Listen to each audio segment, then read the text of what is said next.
Regarde, qu'est-ce qu'il y avait là avant? Consumer Glass partait presque après le centre d'assaut, là. On arrivait, puis on rentrait là, l'usine était là, mais ça devait être ici, là, dans les fours, tout ça, la grosse usine. L'usine renferme 2 fours qui alimentent 6 lignes de production, ainsi que de vastes entrepôts pouvant contenir des milliers de palettes. Elle emploie environ 400 personnes. J'avais 18 ans au printemps 1965, le 19 avril exactement, j'ai commencé à travailler. J'ai été au service des 2 entreprises pour une période de 25 années. J'ai eu une entrevue et j'ai commencé le même jour.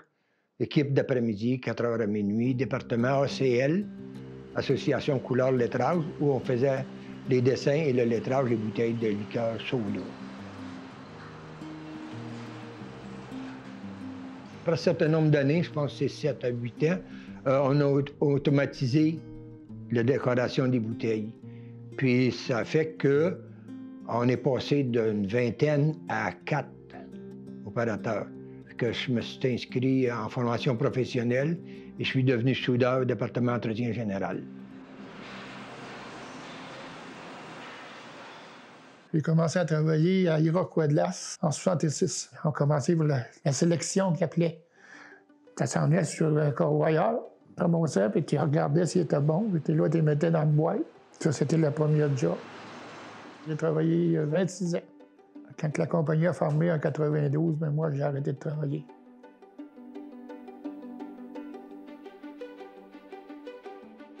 D'abord, nous étions au Lac-Saint-Jean.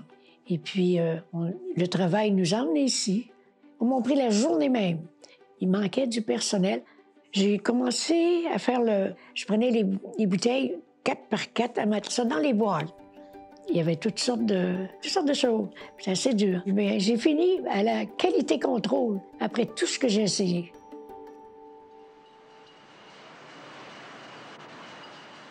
J'ai tout aimé mes expériences que j'ai faites. Tu sais, moi, j'aimais toujours d'en savoir un peu plus. Ça fait que quand j'avais une chance, des fois, je faisais l'application, si j'avais à jour, ben là, ça me montrait d'autres choses. J'ai même travaillé à la peinture, on appelait, parce que les bouteilles de 7-Up ou de Coke, c'était tout peinturé au début. Fait qu'il y avait une machine qui peinturait. J'ai été travailler là. Il fallait mettre la bouteille dans la machine, un plongeur fermait, la bouteille montait, l'écran passait, la bouteille tournait et était imprimée. Ça rouvrait, on en mettait un autre, pendant ce temps-là, on ôtait l'autre. Puis on faisait ça de même, bang, bang, bang, bang, bang, bang.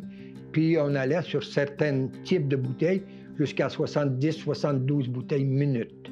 Quand tu étais garçon, puis le dimanche, bien, à l'époque, on se levait, il fallait aller à la messe. Après ça, bien, le dîner. Après ça, on va voir ta petite amie. Puis après souper, tu t'en viens, tu rentres à minuit. Bon, bien là, le minuit, tu t'es pas couché de la journée. Rendu à 4 h, 5 h du matin, ça, là, bien, ça faisait mal. Mon doigt ici, il est croche parce qu'on prenait les bouteilles, il appuyait toujours sur le même doigt. C'est comme un exercice répétitif qui faisait que ça développait ça, puis ça crochissait le doigt. Mais en tout cas, on a vécu avec ça. J'ai fait ça pendant 7 ans. C'était chaud, surtout des journées qui faisaient les canicules, on va dire 32, 33. Les autres, c'était 123 là dedans. Là. Donc, on travaillait au carton. On mettait du carton en dessous de nos pieds sur des pets, parce que c'était un plancher de métal. Tu cassais un œuf et cuisais. Le verre, une fois fondu, se rend à la chambre de distribution, ensuite vers les canaux d'alimentation qui fournissent chacun une ligne de production. C'est lorsque le verre est dans ces canaux d'alimentation que l'on procède au conditionnement final.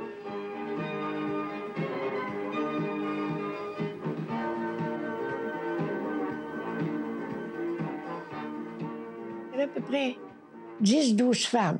Moi, quand je suis arrivée, si je vous disais qu'il y en a qui ne trouvaient pas ça, c'était pas correct. Parce que les femmes travaillaient là-bas. Consumer Glass, c'est chaud, puis c'est ici. Oh, il y en avait beaucoup. Quand je disais que c'était pas drôle, il y a des femmes qui travaillent là-dedans, c'est tous des hommes, puis... Ben oui, écoute donc. On était très bien payés. J'ai fait du temps supplémentaire. J'étais pas la seule, parce qu'on avait plusieurs. Il y avait besoin de travailler, puis il y avait des enfants. On a eu de la misère. J'ai eu de la misère. C'est que voilà. J'ai dit, là, il n'y a plus personne qui va piler ses pieds certains. C'est mon indépendance. Mais sur 25 ans, c'est 25 ans de bonheur. J'ai bien aimé. On était traités comme des êtres humains. Les salaires, les premiers temps, on n'en parle pas, mais les derniers temps, c'était vraiment valable. On avait quoi, 1 piastre de l'heure? C'était très bien payé. On faisait 40 heures, on faisait 40 piastres. Pas pire.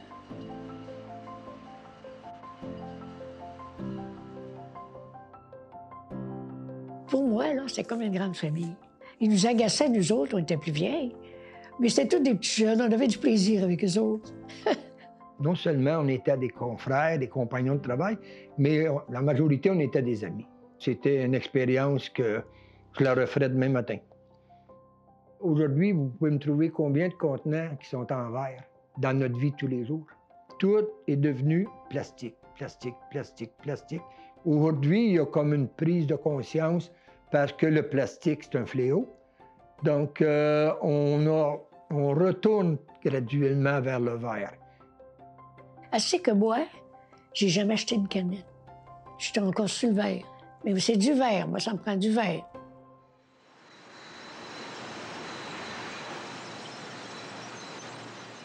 Moi, je l'ai su de bonne heure.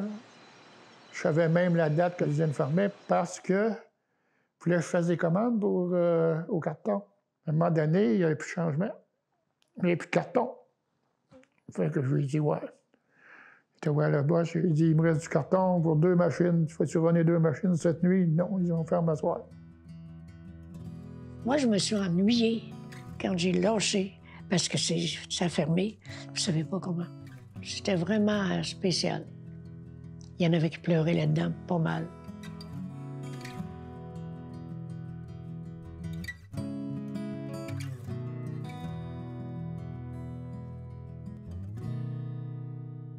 Je passe aujourd'hui encore, en 2022, sur le boulevard Montcalm-Nord, puis je tourne ma tête, puis je crois là, voir mon usine. Puis tout le temps que j'étais parti, puis que l'usine était là, même qu'elle n'était plus opérationnelle, ça me faisait quelque chose. Ça me faisait quelque chose de voir, là, 25 ans de ma vie, là. Je m'assoyais dans mon camion, je le regardais démolir mon usine. C'est resté un petit coin là, dans moi, là, quelque part, là. Puis c'est mon usine. Puis je sais pas. Je sais pas comment que ça va prendre de temps avant que ça me sorte de la tête, mais j'espère que ça sortira jamais. C'est trop des beaux souvenirs.